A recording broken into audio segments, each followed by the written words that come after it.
Insult kasalligi nima va nima uchun kelib chiqadi?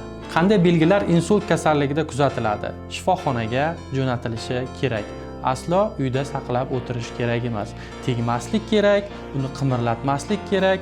Qimirlatsa ahvoli og'irlashib qoladi deb bemorlar uzoq muddatda yoki bir umrga nogiron bo'lib qolishiga sabab bo'ladi. Insult kasalligi nima? Qanday kelib chiqadi? Nima uchun kelib chiqadi?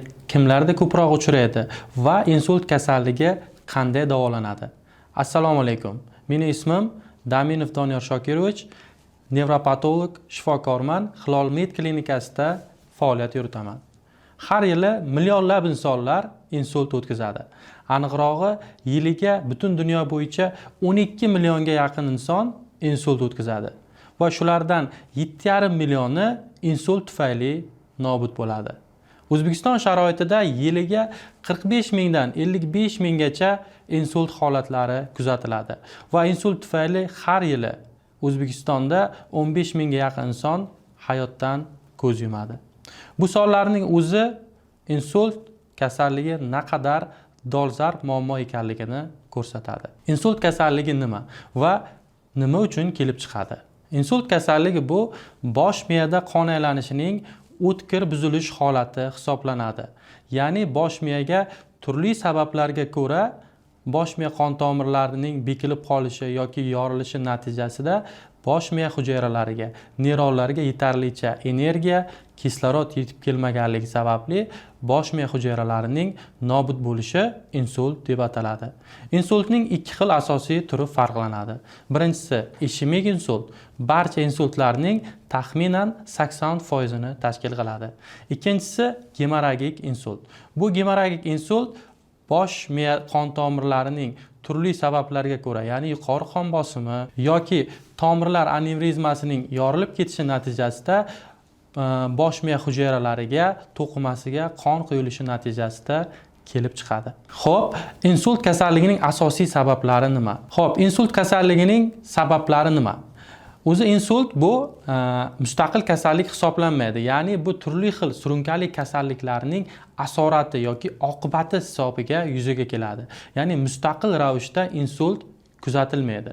Bu kasalliklarga yuqori qon bosimi, qonda qand miqdorining oshishi, ya'ni qandli diabet va qonda ateroskleroz, ya'ni xolesterin miqdorining oshib ketishi natijasida xolesterin blyashkalarining ko'payib ketishi hisobiga yuzaga keladigan ateroskleroz natijasida kelib chiqadi. Ya'ni yuqorida sanalgan 3 ta surunkali kasallik insultning eng asosiy sabablaridan hisoblanadi. Bundan tashqari bemorlarning yomon odatlari yoki masalan spirtli ichimliklarni suiiste'mol qilish, doimiy tamaki mahsulotlarini chekish va kam harakatlilik insult xavfini yana ham oshiradi. Bundan tashqari noratsional ovqatlanish, ya'ni yog'ga, xolesteringa, uglevodga boy mahsulotlarni doimiy iste'mol qilish, palapartish ovqatlanish, fast food mahsulotlarini ko'p iste'mol qilish natijasida ham insult xavfi bir necha karraga oshadi. Qanday belgilar insult kasalligida kuzatiladi? Nevrologiyada shunday qisqartma bor, fast, ya'ni inglizchasiga tez degan ma'noni bildiradi. Ya'ni birinchi harfi face, ya'ni yuzning yarmining qiyshayib qolishi, kulganda labni pastga tortilib qolishi. Ikkinchisi a yoki arm, qo'lni yoki qo'l oyoqning kuchsizligi, qo'l oyoqni ishlamay qolishi to'satdan.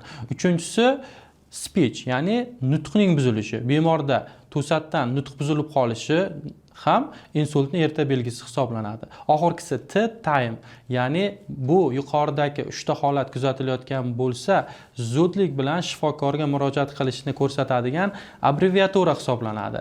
Ya'ni insultning eng asosiy belgilari yuzning qiyshayib qolishi, tananing yarmi qo'l oyoqlarda harakat buzilishi yoki holsizlik yoki uvishish va nutq buzilishi. Bundan tashqari insultda bosh aylanishi, ko'ngil aynishi, ko'rishning buzilishi, buyumlarning ikkita ko'rinib qolishi, yurganda muvozanat buzilishi kabi holatlar ham uchraydi. Ya'ni bu belgilarning uchrashi ham insultni istisno qilmaydi. Yuqorida ko'rsatilgan belgilar agar kuzatilayotgan bo'lsa, darhol tez yordam chaqirilib, bemor shifoxonaga jo'natilishi kerak. Aslo uyda saqlab o'tirish kerak emas. Nima uchun bu gaplarni alohida ta'kidlab aytyapman. Chunki bizni mentalitetimiz bo'yicha insult o'tkazgan bemorlarni ko'pchiligini uy sharoitida davolashadi. Ya'ni insult bo'lgan bemorga tegmaslik kerak, uni qimirlatmaslik kerak, qimirlatsa ahvoli og'irlashib qoladi deb uy sharoitida davolanadi. Ya'ni bemorning tiklanadigan yoki holatini yaxshiroq holatda o'tkazishga yordam beradigan muolajalar vaqtida o'tkazilmasdan uy sharoitida davolanishga to'g'ri keladi. Buning natijasida bemorlarda insultning erta tiklanish davrlari samarasiz o'tib ketadi.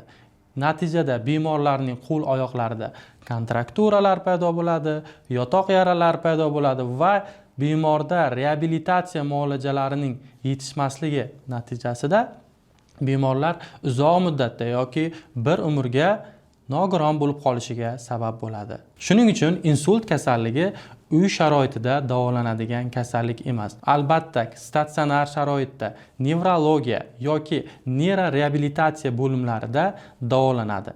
Agarda bemorning ahvoli kasallikning o'tkir davrida og'ir holatda yoki hushsiz holatda bo'ladigan bo'lsa, albatta reanimatsiya sharoitida keyinchalik intensiv terapiya bo'limlarida davolanadi.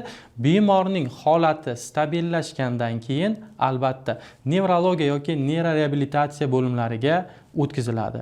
Chunki erta davrda boshlangan reabilitatsiya davo muolajalari insultdan keyingi nogironlik darajasini pasaytirishga, bemorlarni yashash sifatini oshirishga yordam beradi.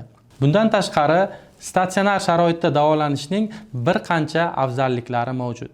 Birinchidan, bemor har doim bemorning holati, hayot ko'rsatkichlari doimiy monitoringda, shifokor nazorati ostida bo'ladi.